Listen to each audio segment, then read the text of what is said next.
A paz do Senhor, meus irmãos, vocês, nossos parceiros aqui nesta grande obra, EBD em Síntese Podcast. Aqui estamos sempre juntos para compartilhar um pouco da palavra de Deus, a lição de adolescentes, né? Graças a Deus. Hoje, lição de número 11. Graças a Deus, já estamos chegando no finalzinho do trimestre.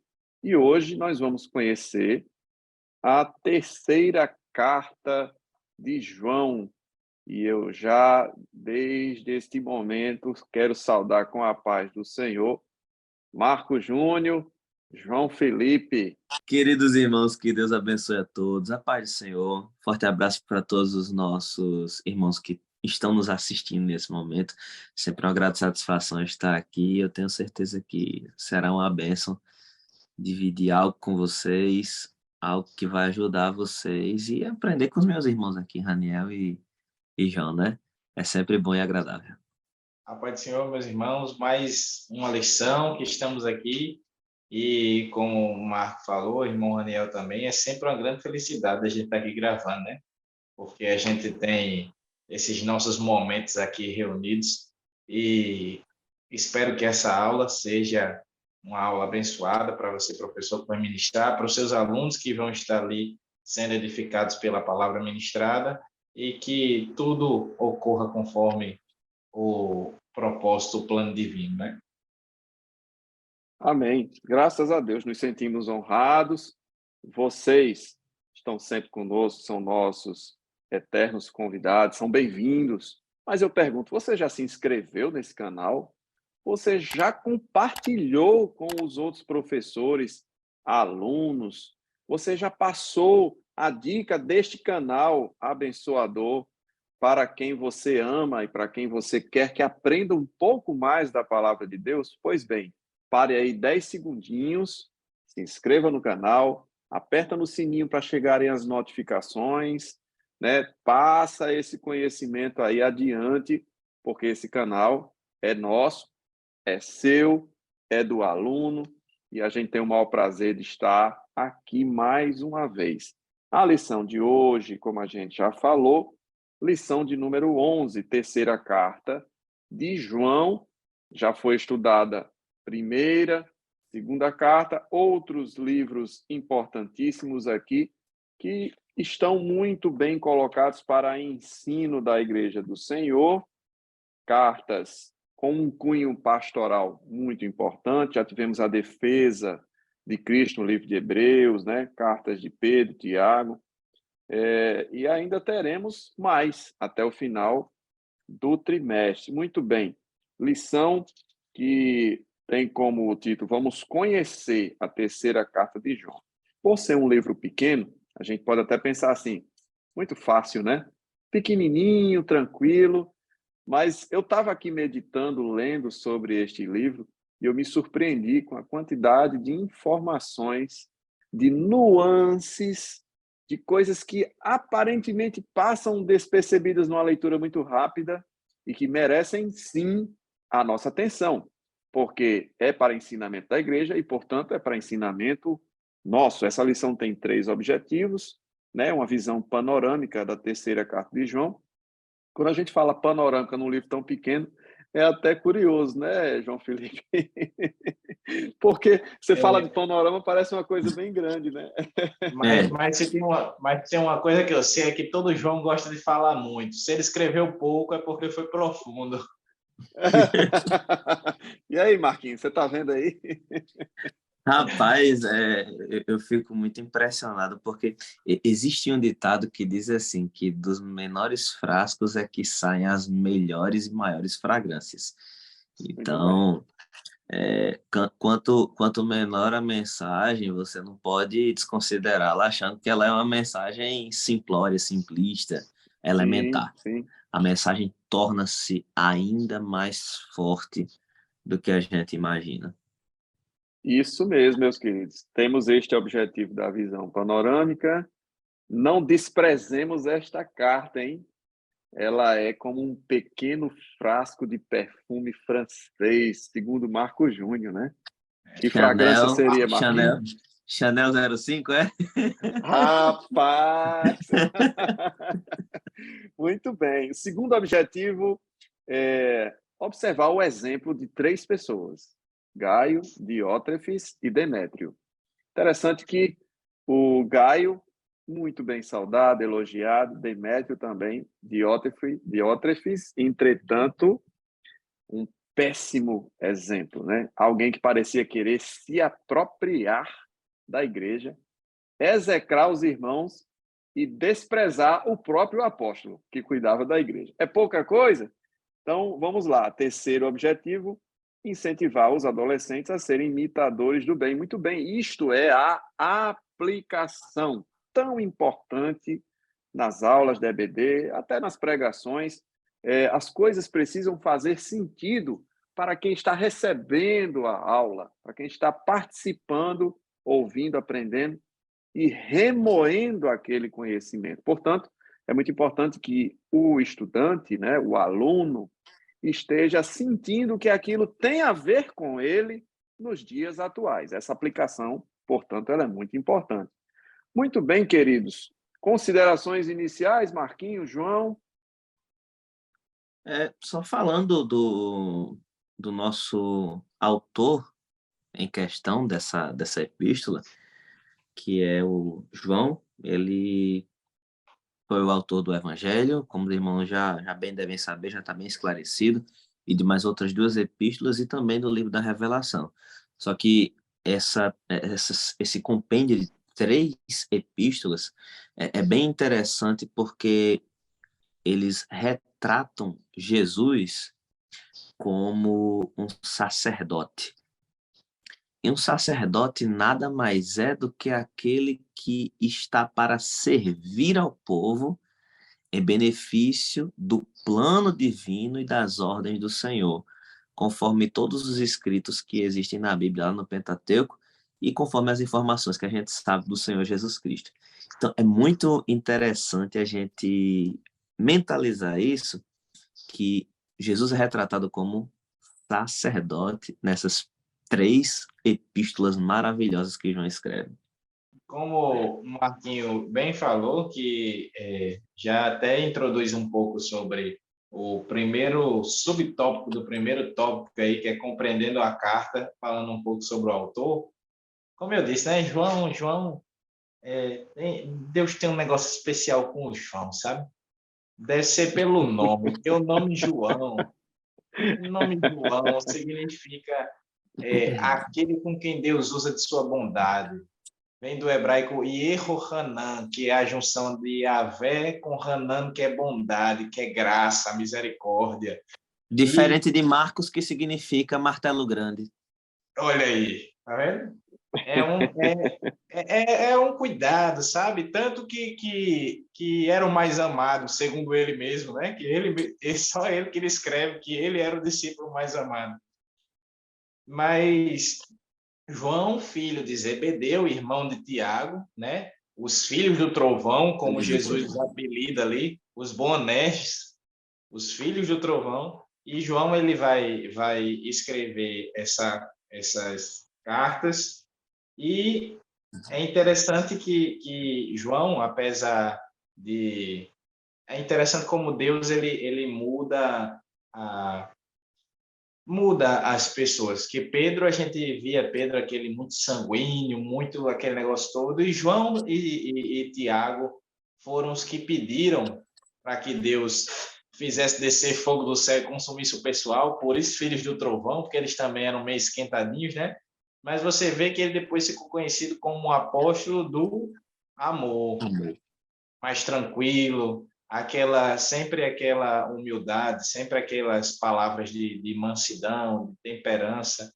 E isso é uma coisa muito interessante. Mais um que foi completamente mudado pela mensagem do Evangelho, que chegou bem cruzinho na mão de Jesus, mas quando nos 3 anos e meio que ele passou ali, mais ou menos com Jesus, mas todas as outras provações que ele teve que passar foram moldando o caráter desse apóstolo, né? Muito É interessante falar, interessante, muito, eu gostei dessa colocação de vocês. Fala, Marquinhos. muito interessante falar também para quem João escreve essa epístola. Diferentemente das duas primeiras epístolas, que ele trata de uma forma geral, congregacional, nessa epístola ele é muito diretivo.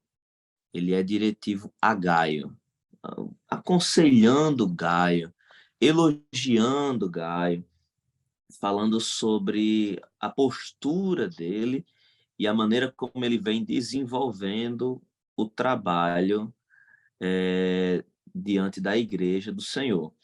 Ele vem advertir ou reprovar a atitude de Diófres, que a gente vai falar posteriormente sobre isso, e também vem anunciar que ele mesmo visitaria a igreja.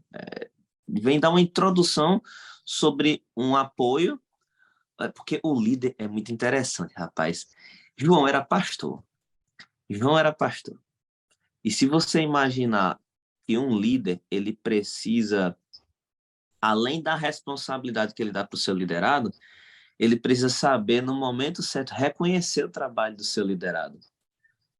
E também precisa encorajá-lo, além de elogiá-lo, encorajá-lo a acertar as coisas que ainda precisam ser acertadas e a direcionar a visão dele. Essa epístola que João escreveu, a terceira, por mais curta que ela seja, ela é muito intencional no sentido de levar Gaio a perceber coisas que, acho que na visão do apóstolo João, segundo a inspiração do Espírito Santo, Gaio não estava percebendo ainda. Muito bem, vocês fizeram colocações interessantes a respeito de João. Alguém andou puxando a sardinha aí porque o nome é igual, mas tudo bem, está perdoado. Falaram considerações a respeito de Gaio, a respeito do destinatário Gaio, portanto, algo que também é incomum, assim como ele escreveu para Gaio, é incomum a forma da saudação que ele fez. Por que isso, irmão Daniel? Porque não era comum nas cartas a saudação desejando saúde e tal. Não que isso não fosse uma prática boa, ou que não fosse espiritual fazer isso, mas é porque era uma prática comum de cartas muito, muito, muito pessoais, e era um costume da época. Então, aliado a isso, e também levando em consideração o versículo 9, né, que ele diz, tenho escrito à igreja, mas, né, conjunção adversativa, né, Diótrefes, que procura ter entre eles o primado, não nos recebe.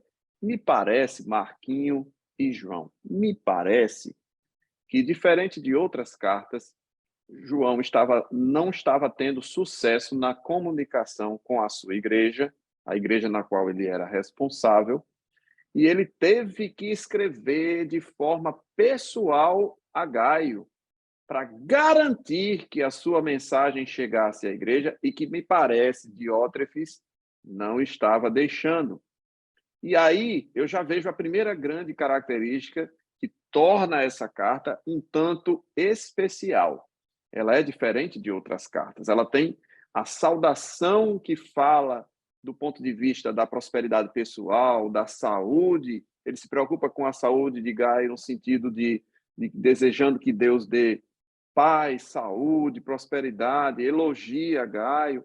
Me parece que ele está puxando esse irmão assim, como que dando um abraço assim, e dizer, irmão Gaio, me permita dizer, as coisas que estão acontecendo aí não estão nada bem.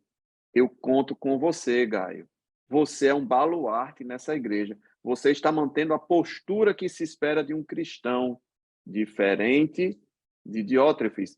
Então, me parece que se não houvesse Diótrefes nessa igreja, talvez ele não tivesse escrito essa carta tão pessoal para uma pessoa como Gaio. Então, me parece que ele achou alguém de altíssima confiança para entregar essa carta de cunho pessoal, mas de aplicação eclesiástica para toda a igreja. Então, isso é uma coisa que me chama muito a atenção, né? A forma como ele saudou, o destinatário, que talvez não fosse a pessoa originalmente a receber. E uma outra coisa também me chama a atenção é que nas cartas pastorais Paulo escrevendo aos Coríntios, Paulo escrevendo aos Gálatas e finalmente João escrevendo a Gaio, né, para a igreja local, existem 3 características que estão muito fortes e que eram muito ameaçadoras para a igreja. Uma, que era muito presente em Coríntios, era o partidarismo. A segunda, que era muito presente em Gálatas, era o legalismo. E a terceira, que está muito presente aí na atuação de Diótrefes, era o clericalismo. Era alguém que queria ser o selo de aprovação ou de reprovação para as pessoas que estavam naquela igreja. E me parece que este homem, Diótrefes, ele conseguiu reunir essas 3 péssimas características na sua atuação. Ele era partidarista, ele era legalista e ele era clericalista. Se achava praticamente o dono da igreja. Então, ele coloca Gaio numa função muito importante, de destaque, porque, apesar dele não mandar Gaio tomar uma atitude, vocês percebem? Ele não mandou, vá lá, exclua ele, faça isso, fala aquilo outro. Não. E ele se identifica, assim como na segunda carta, ele se identifica como presbítero. Por que ele faz isso? Alguém poderia dizer, ele está sendo humilde. Essa é a primeira observação que alguém pode fazer. Não, ele era apóstolo, por que ele se identifica como presbítero? Não, é porque ele estava sendo humilde e tal. Mas observem que a palavra presbítero era muito usada para descrever um supervisor.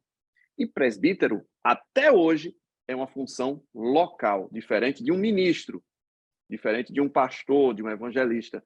Então, ele se identifica como presbítero, como quem está dizendo o seguinte: eu agora estou falando como um supervisor, como alguém que precisa ficar de olho no que está acontecendo. Não que ele não tivesse autoridade apostólica, mas naquele momento ele estava agindo como um presbítero, e ele diz mais: olha, presta atenção no que está acontecendo, não faça nada ainda, deixa eu chegar, que eu vou visitar vocês e vou resolver pessoalmente. Então, observem quantas coisas importantes podem passar despercebidas se a gente lê esse livro assim, tarde da noite, cansado, numa leitura muito dinâmica, e deixa passar tudo isso que a gente falou aqui até agora, né? E o propósito, né? Nós temos aí, obviamente, um propósito, né? Que era encorajar Gaio, como que assim, Gaio, as coisas estão meio estranhas aí, mas não desista, não, você está indo bem, você está fazendo o que é para fazer, né? Advertir também e reprovar a atitude de Diótrefes para dizer assim, eu estou de olho, eu sou presbítero, eu estou de olho, eu estou supervisionando vocês e eu não aprovo o que ele está fazendo. E o terceiro objetivo é dizer, se preocupe não, eu vou aí visitar vocês, vou resolver esse negócio, e aí sim eu vou usar a minha autoridade apostólica, não é isso, meu querido João Felipe? É muito interessante essa característica da carta, como bem foi falado, que ele elogia Gaio, louva a Deus pela vida de Gaio, encoraja ele, repreende a atitude de Diótrefes, e é interessante que essas questões da carta, que essas sutilezas da carta, que se deixar passar, como o irmão Raniel falou, numa leitura mais rápida assim, a gente... Mas é muito interessante ver como existe aquela questão de trazer um ânimo a Gaio, de elogiar o trabalho que está sendo feito, advertir Diótrefes, mas eu acho interessante que João, como o irmão Raniel falou, ele diz, olha, ele não manda Gaio fazer nada.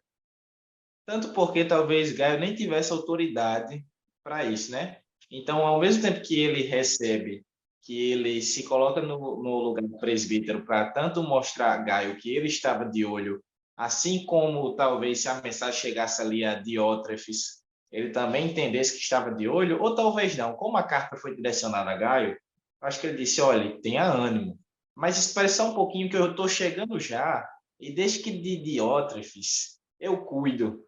Pode deixar que quando chegar aí, quem vai tomar satisfação com o que está acontecendo aqui com Diótrefes sou eu.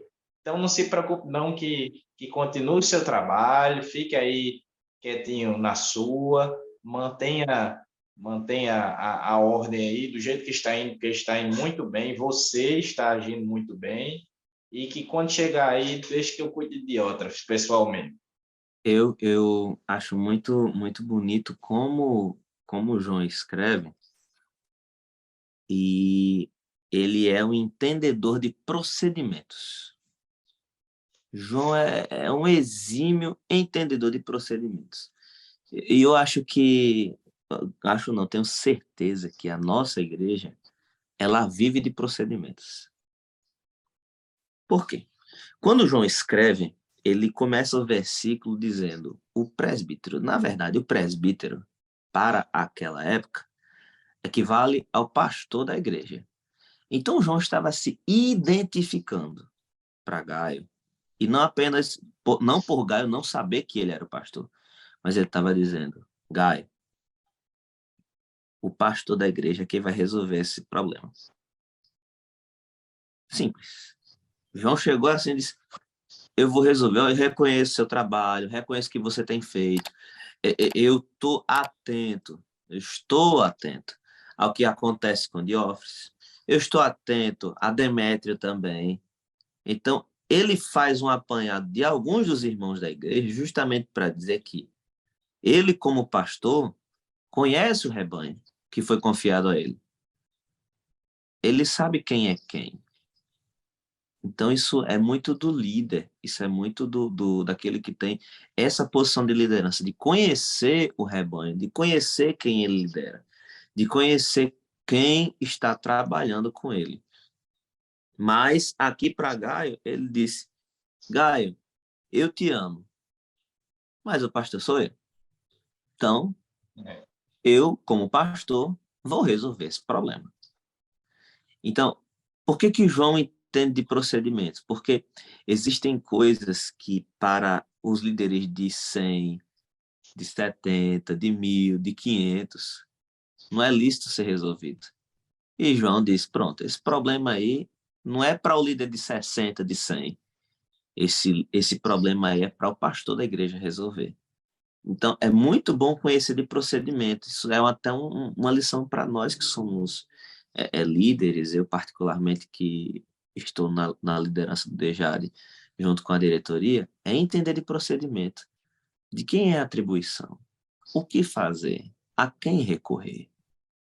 Porque se você passa na frente de alguém, logo você é tomado como desrespeitoso. Na ânsia de querer resolver os problemas, nem todo problema vai se resolver por vontade. O problema tem que se resolver por obediência a procedimentos. E nisto Deus é glorificado. Porque quando você está submetido a um procedimento ou a uma autoridade, você acaba dando mais validade para o seu chamado onde você está. Aí você diz: não vou resolver. Vou deixar para quem é de direito resolver. Então João está dizendo: deixa para quem é de direito, Gaio. Eu vou resolver o problema. E assim foi que aconteceu. E isso, sobre essa questão de saber a quem recorrer, é extremamente importante, que inclusive nós que somos da escola dominical, saber que, por exemplo, temos a quem recorrer quando tivermos alguma dúvida, alguma questão assim da sala, nós temos o nosso superintendente, nós temos o nosso orientador pedagógico, que sempre está ali do lado dos professores, e a própria figura do pastor. Tem certas coisas que às vezes é até bom chamar o próprio pastor para, por exemplo, algumas lições, já aconteceu da turma da gente, que eu falei com os outros professores, eu acho que essa lição tem que ser dada pelo próprio pastor. E a gente começou com ele e ele disse: estarei lá, sim, dando esta lição, porque tem certas coisas que a gente pode até falar, ter a nossa visão até como professor, mas às vezes a gente não tem tanta autonomia e experiência e toda aquela questão que o pastor tem. Então, isso fica uma mensagem até para a gente, porque se, por exemplo, se no reino celestial os anjos, eles sabem até onde vai o limite deles, por exemplo, quando Gabriel foi entregar a mensagem, quando o anjo foi entregar a mensagem ali a Daniel, e ele não pôde passar, ele não foi bater de frente com o pessoal, não. Ele foi chamar quem conseguia passar, que foi Miguel. Do mesmo jeito, quando Miguel vai repreender Satanás lá na luta em relação ao corpo de Moisés, ele sabia que Satanás estava num patamar de hierarquia até um pouco mais elevado que ele. E ele não repreende ele, não. Ele diz que o Senhor te repreenda. Então, se existe essa questão de hierarquia e saber se colocar no seu lugar, saber onde você está bem inserido, para poder ter esse processo no reino celestial, no reino angelical, quanto mais a gente, né? Então, essa parte que Marco falou é fenomenal, sobre você saber seguir e respeitar processos. Isso é extremamente importante. Muito bem, queridos. Essa primeira parte da lição, portanto, alguém que poderia pensar numa panorâmica bem rápida. Vocês estão vendo aí o tanto de informações valiosas e importantes que a gente tem nessa terceira carta. Isso é uma aula de pastoreio. Isso é uma aula de um pastor que tem cheiro de ovelha, que observa o que está acontecendo, que respeita a hierarquia, que respeita procedimentos, né? E que tem autoridade, legalidade e legitimidade. Alguém que age de acordo com aquilo que o Senhor Jesus deixou estabelecido. Nós temos, portanto, até hoje, a autoridade apostólica, né? Nós seguimos os passos de Cristo e dos apóstolos, né? Isso está escrito na palavra de Deus. E esses marcos não podem ser removidos. Quando você vê alguém na igreja dizendo assim, não, isso aí é ultrapassado, não precisa ser mais assim, não, vamos fazer diferente. Nós aprendemos, repassamos, recomendamos que seja assim, para que haja ordem na obra do Senhor, na igreja do Senhor. Muito bem, na segunda parte da lição, nós temos agora elencados e distribuídos os exemplos dos três. Primeiramente o de Gaio, depois o mau exemplo de Diótrefes, e me parece até que o apóstolo não quer se deter muito num exemplo ruim, e ele valoriza muito mais o bom exemplo de Gaio e o bom exemplo de Demétrio. E o de Diótrefes, ele cita assim, ele anda querendo tomar conta da igreja, excluindo, não quer receber as pessoas, mas se preocupa não. Aí depois ele exalta o exemplo de Demétrio, né? Para dizer o seguinte, eu estou fazendo um paralelo, Gaio, um paralelo daquilo que deve ser o procedimento e daquilo que não deve. Quando eu fiz a minha pós-graduação, na minha área de atuação, na vida secular, eu achei interessante quando um professor que estava ensinando sobre contratos, ele disse o seguinte, um bom contrato, viu, Marco Júnior, você é da área jurídica, né? Um bom contrato, ele diz o que é o objeto, o que está incluído, o que deve ser feito, e ele diz o que não deve ser feito, né? Ele tem os dois lados da moeda. Um bom contrato equilibrado, ele diz isso sim, isso não. Isso faça, isso não. Isso tem direito, isso não tem. Então, o apóstolo faz muito bem essa visão, né? De dizer, olha, Gaio, isso que você fez é bom, esse teu procedimento é louvável, eu desejo que te vá bem e tal. E fala a mesma coisa com Demétrio, mas de Diótrefes ele sai elencando também, olha, ele está excluindo os irmãos, ele não está recebendo os professores que a gente manda para cuidar da igreja, ele está excluindo quem não concorda com ele. Veja, ele trata com especificidade o comportamento de cada um deles. Isso é muito didático, porque perceba, a gente hoje tem uma série de recursos, tem a gente palavra de Deus em várias línguas, a gente tem comentário bíblico, chave bíblica, a gente tem YouTube, a gente tem EBD em síntese podcast, mas naquele tempo não tinha YouTube para tirar dúvida, não tinha auxílio teológico, não tinha comentário Era na Wycliffe, não raça e tinha no essas coisas. espírito.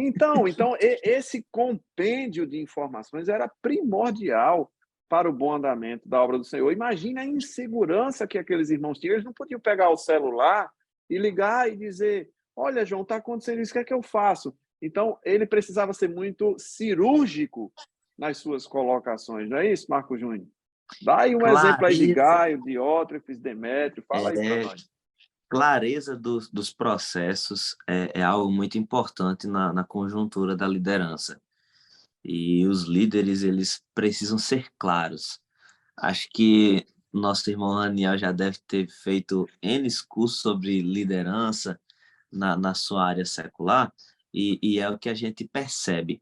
Clareza nos processos faz com que aqueles que você lidera consigam desenvolver melhor o trabalho sem se deter em pequenos pontos de convergência. Então, quando algo está bem claro para quem você está liderando, fica mais fácil de você ajustar aquilo que está defeituoso, aquilo que está errado, por assim dizer. Então, quando você tem um grupo, imaginemos, nosso irmão Rania trabalha na área da construção civil, imaginemos que Gaio, Diótrefes e Demétrio são 3 funcionários de construção civil. Excelente exemplo, Marquinhos. Prossiga. Estou achando que eu vou convidar você para trabalhar comigo. E João e João é o mestre de obras. Vamos lá. Três funcionários e o João é lá quem comanda a obra toda. Ele está vendo que Gaio está assentando bem os tijolos. Gaio fez bem as bases da construção. O alicerce foi bem feito. A base foi perfeita. E ele não apenas fez, mas ele continua mantendo a qualidade do trabalho dele em outros trabalhos que ele faz. Ele não é constante só no início. Ele é constante nos demais trabalhos que são colocados na mão dele.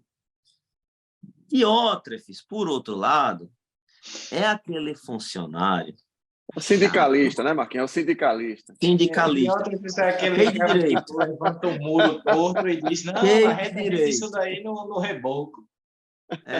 Cheio de direito, que faz o serviço mal feito, e quando faz bem feito, quer levar o crédito da construção todinha, se for preciso. E se for por ele, nem Gaio, nem Demétrio tem vez na construção. E é só ele levantar um tijolo, levantar um muro e sentar um piso, viu? É só ele. Pois é. E o mestre de obras é ele agora, não é mais o João, não, viu? Não precisa nem vir mais, eu mando aqui. Demétrio é aquele funcionário que todo mundo fala bem dele. É aquele funcionário que é gente boa. Vamos dizer assim, é o puxa-saco do chefe, que leva café para o chefe quando o chefe está precisando. É aquele funcionário que pergunta como os amigos estão. É aquele funcionário que sabe perguntar, porque no meio de uma equipe tem sempre alguém que precisa conversar um com o outro para saber, rapaz, como é que você está? Se interessar pelas questões internas, pelas questões pessoais. Isso é alguém de grupo, ou seja, que faz parte do corpo. Diótrefes aqui está como aquele funcionário que não faz parte da equipe. Ele quer ser a equipe, mas ele não faz parte da equipe. E João é o mestre de obra que está vendo aquela cena todinha de dois funcionários querendo fazer tudo para a obra dar certo e um camarada querendo levar o crédito de tudo e bagunçando tudo. Então, João, como mestre de obra, diz, rapaz, eu vou ter que levar o Diótrefes ali no RH. A gente ter uma conversa. Não que ele fosse ser excluído, mas se você tem conhecimento da área secular e do que as empresas falam, você sabe que tem um negócio chamado anotação na carteira de trabalho, que aquilo pode ser bom, pode ser ruim. Das duas, uma. Ou é bom ou é ruim. E outra coisa, quando é ruim, o funcionário já fica de orelha em pé. Mas no caso de Diótrefes, ele não iria ser excluído, ele não iria receber a anotação. Mas aqueles que estavam trabalhando com ele receberam o seguinte recado. Olhe, Gaio e Demétrio, prestem atenção. Diótrefes é essa figura aí que está querendo bagunçar a obra. O que é que a gente vai fazer? A gente não vai tirar ele de onde ele está. Porque, por incrível que pareça, a obra anda com todo mundo. Com os bons, com os ruins, a obra anda com todo mundo. A gente não pode lançar fora aqueles por quem Jesus morreu na cruz do Calvário. E não vamos retirar o joio para que o trigo não sofra. Porque senão a obra não continua. Exatamente. Desde que quem vai separar os peixes bons dos peixes podres é o próprio Jesus. Pois é, aí o que acontece? Faz o seguinte, Diótrefes, continua sendo fiel. Aliás, faz o seguinte, Gaio, continue sendo fiel, Gaio.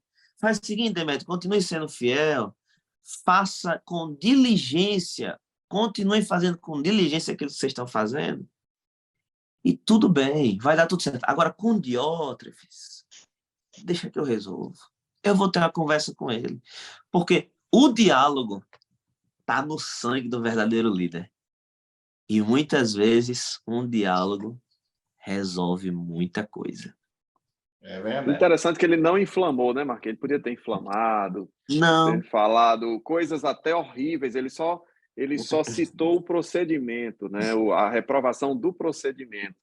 Porque há situações que a palavra de Deus deixa claro que há a reprovação da pessoa, mas ele reprovou procedimentos, né? Você falou bem de procedimentos, e ele deixou claro, esse procedimento ok, esse procedimento não ok, e isso é muito didático, isso é muito cristão, né? Ele fala com humildade, ele fala com amor. A gente lembra, por exemplo, das palavras de Paulo aos Colossenses, né? Que é assim, Cristo é tudo em todos, ele cita judeu, ele cita grego, bárbaro, e ele fala assim, revesti-vos, pois, como eleitos de Deus, santos e amados, de entranhas de misericórdia, né? Um verdadeiro crente, um verdadeiro líder, principalmente, ele tem entranhas de misericórdia, ele não lança fora de cara, ele primeiro tenta resgatar, tenta corrigir, não é isso, João? Exatamente. E assim, é até um gancho para o próximo tópico que a gente vai falar aqui, sobre a questão do exemplo, porque você vê claramente diferenças assim, gritantes entre esses três personagens, Gaio, Diótrefes e Demétrio. É quase um trava-língua. Fala aí, Gaio, Diótrefes e Demétrio, 3 vezes, Eu bem não rápido. consigo, eu não consigo, não. E é muito interessante que você vê que Gaio é aquele exemplo a ser seguido de servo. Mas não é qualquer tipo de servo, é aquele tipo de servo que ele se doa. Ele doa sua casa, os seus recursos, o seu tempo, tudo pelo reino. É aquela pessoa que o serviço está ali nas suas entranhas. E a gente consegue identificar nossos alunos que são assim, nossos irmãos na igreja. A gente consegue identificar que existem hoje em dia ainda, dentro do corpo, dentro do reino, pessoas que são assim. E são pessoas que devem sim ser bem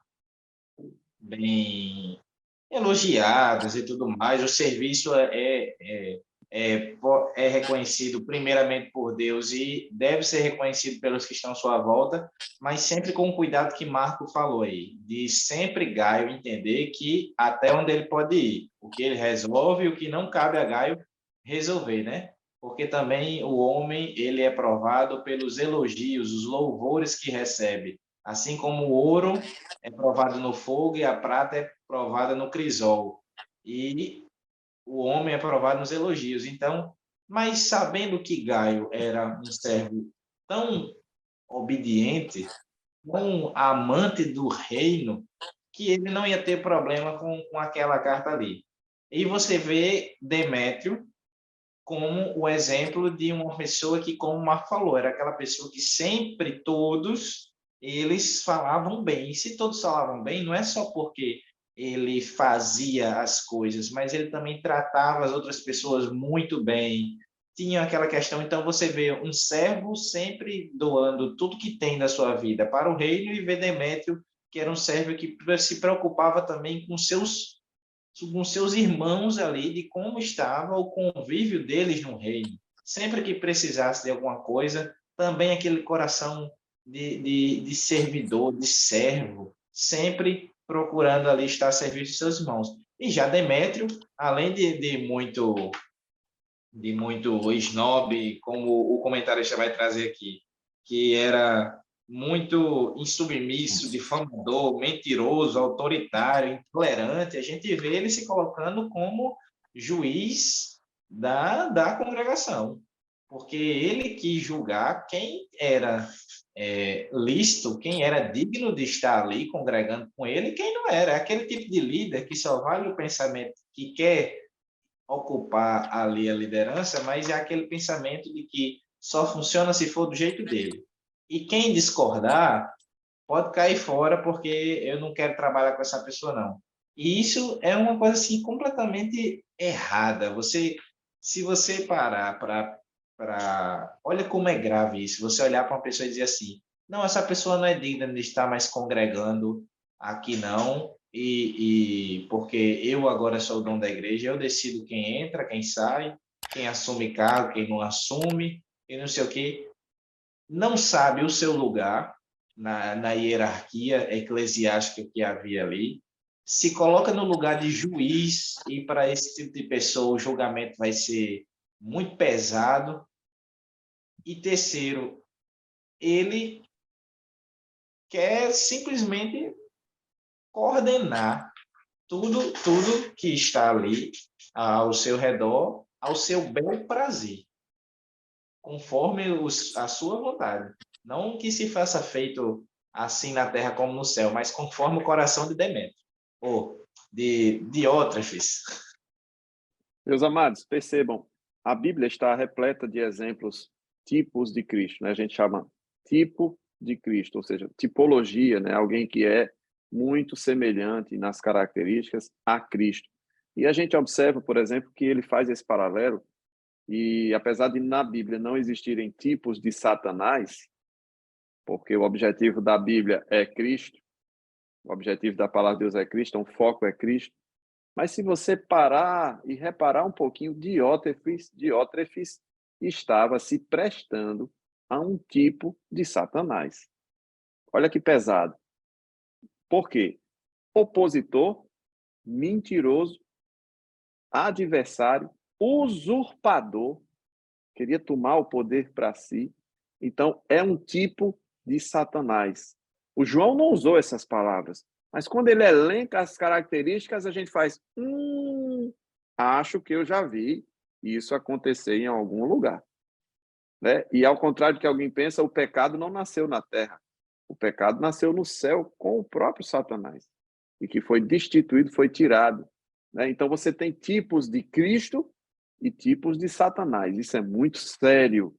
E nós não podemos, você adolescente, você jovem, não se preste a esse papel. Seja um tipo de Cristo, seja um imitador do bem, seja um imitador dos apóstolos, né? Paulo dizia, sejam meus imitadores, como eu sou de Cristo. É essa escadinha do bem, essa passagem de experiência, de conhecimento, que louva e engrandece o nome do Senhor. Diótrefes estava se prestando a um péssimo papel. Né? É um tipo de Satanás.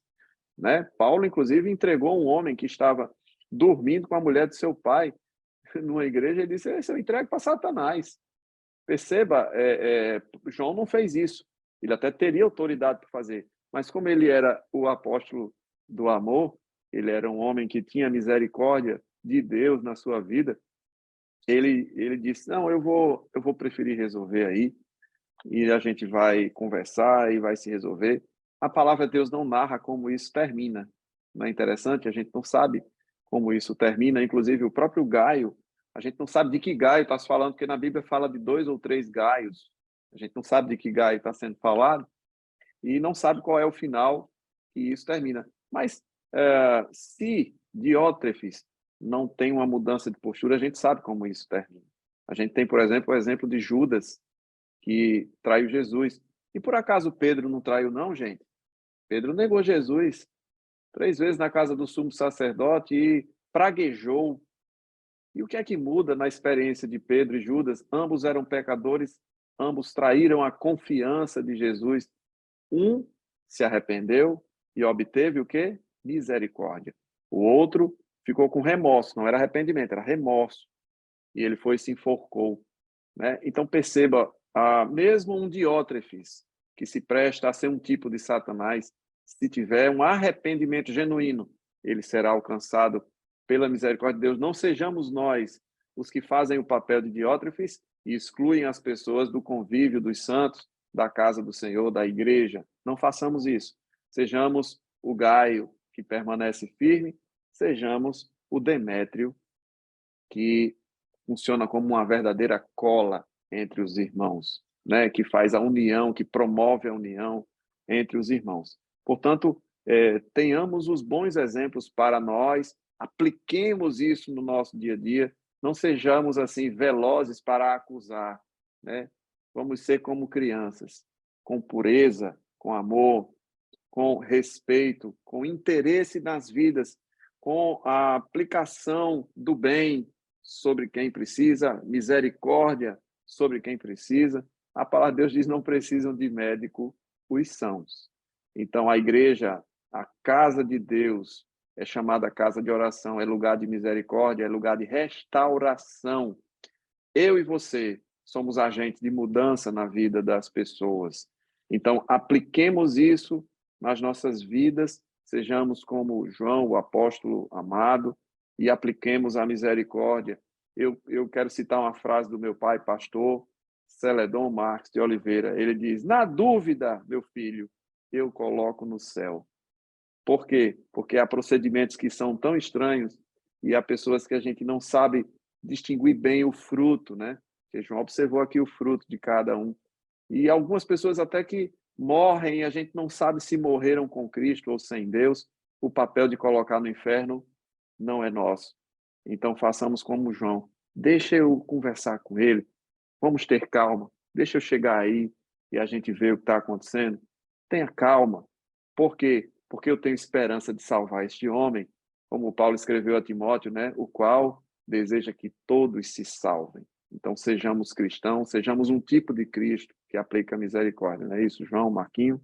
Exatamente, é como o senhor falou, apesar de não ter tido um desfecho, a gente não saber como é que foi que terminou a história de Diótrefes e de Gaio e aquela situação ali da igreja, mas nós temos os exemplos, que acredito que são bons exemplos, Gaio e Demétrio, e Diótrefes como um exemplo negativo, e que é muito importante a gente frisar que o cristão, acima de tudo, ele deve seguir a Cristo.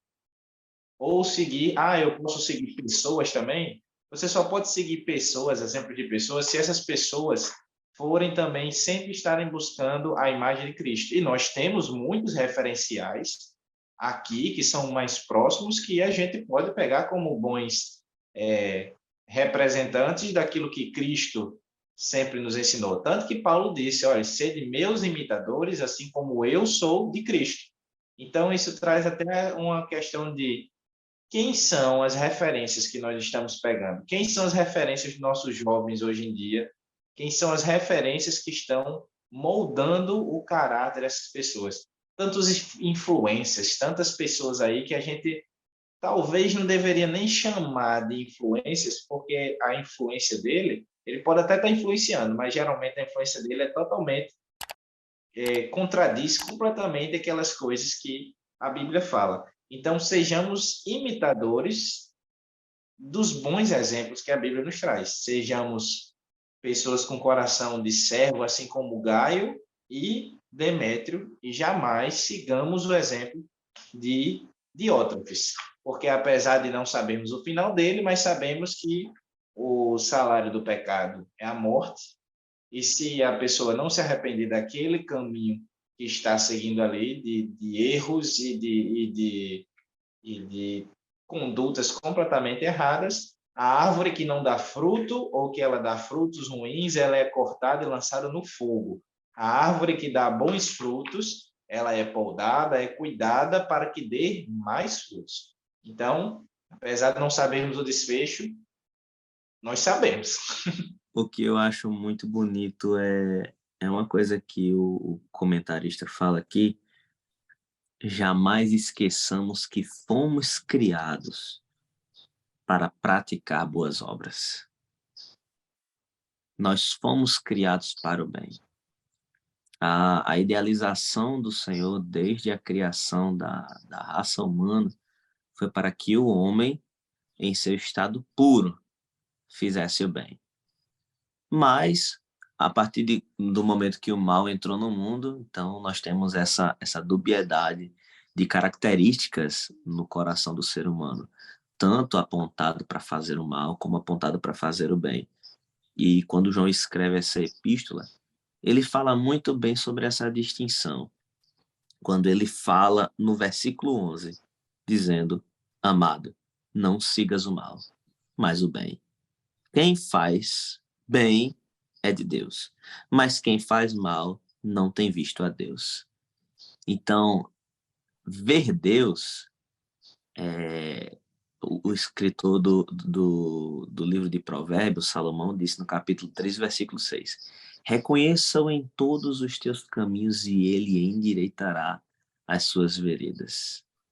É muito bonito porque quando ele fala, quem faz mal não tem visto a Deus. Como reconhecer Deus nas nossas veredas se não fazemos o bem? Como reconhecer Deus nas nossas veredas se não praticamos o amor? Como reconhecer Deus nas nossas veredas se nós não andamos em comunhão com os nossos irmãos? Como reconhecer Deus na nossa vida se não estamos na luz? Como o próprio João escreveu na primeira epístola, como ele na luz está. E o bom de estar na luz é que isso traz uma consequência. Temos comunhão uns com os outros. E daí o sangue de Jesus Cristo, seu Filho, nos purifica de todo o pecado. Então, é muito bom praticar o bem, mas que a essência do bem não seja apenas em uma atitude, mas que a essência do bem esteja incorporada nas nossas vidas, no nosso caráter, nas nossas ações e principalmente no nosso bom relacionamento com Deus, que é o primordial. Se nós dizemos que amamos ao Senhor, como podemos não amar um irmão que nós vemos e amar um Deus que não vemos? É muito maravilhoso você dizer que ama o Senhor, mas se você não ama seu irmão, de nada vale o eu te amo, Jesus. De nada vale. Porque o que importa é nós pegarmos todas as atitudes benéficas que o Evangelho é capaz de produzir dentro das nossas vidas, no nosso caráter, e dizer: eu preciso ser imitador do bem. Eu preciso imitar aqueles que fazem o que é correto. Gaio e Demétrio são exemplos para a igreja, de pessoas que fazem o bem, de pessoas que não se deixam levar pelo orgulho como Diótrefes se deixou, mas de pessoas que servem a Deus apesar de qualquer circunstância e que estão para servir a igreja do Senhor apesar de qualquer circunstância. Entenda, não é só servir a Deus, é servir a Deus e a sua igreja aqui na terra. É verdade. Eu só sei de uma coisa, rapaz, ser João é uma benção, né? João é uma benção, rapaz. Ele não deixou passar nem no final, viu, Marquinho? De Gente, eu quero forma alguma. encerrar. Eu quero encerrar aqui a minha participação também, fazendo como o apóstolo recomendou a Gaio. Saúdo os amigos pelos seus nomes. Marcos Júnior, João Felipe, Deus abençoe vocês. Você, professor, excelente aula, Deus te abençoe também. Deixo aqui a minha saudação e passo a palavra final também para os meus grandes companheiros. Queridos, que Deus abençoe a todos vocês em Cristo Jesus. É muito bom partilharmos da lição e quão grandes conhecimentos essa lição, ou essas lições, por assim dizer, passam para os nossos corações. A gente fica aqui aprendendo um com o outro, ouvindo um ao outro, e eu tenho certeza que nisso o nome de Jesus é glorificado. Então, que você possa tomar por base essas palavras, aplicar a sua vida e aplicar na sala em que você ensina, que é a sala dos adolescentes. Dê esse exemplo não apenas em palavras, mas em atitudes para os seus adolescentes. Isso é muito importante. E você verá o crescimento exponencial que Deus fará dentro dessa sala, junto com os seus adolescentes, porém, não apenas quantidade, mas qualitativamente, mas adolescentes com vontade de aprender e com vontade de estar na presença do Senhor Jesus. Então, seja o exemplo para que eles imitem o bem. Amém. Eu também gostaria de desejar a vocês uma excelente aula e acredito que é a nossa última participação nesse trimestre, não é? É assim. Então, 11, nossa última Provavelmente. nesse trimestre. Então, já fica aqui o nosso muito obrigado por ter nos acompanhado nesse trimestre na Revista dos Adolescentes. Deus abençoe a sua vida, professor. Deus abençoe a sua vida, aluno. Deus abençoe todo mundo aqui. Que Ele ilumine, clareie as nossas ideias para que e nos ajude nesse caminhar, nesse desafio que é estar como professor da escola dominical. Então, Deus abençoe a vida de vocês. A paz do Senhor, gente. Fiquem com Deus. Continue conosco assistindo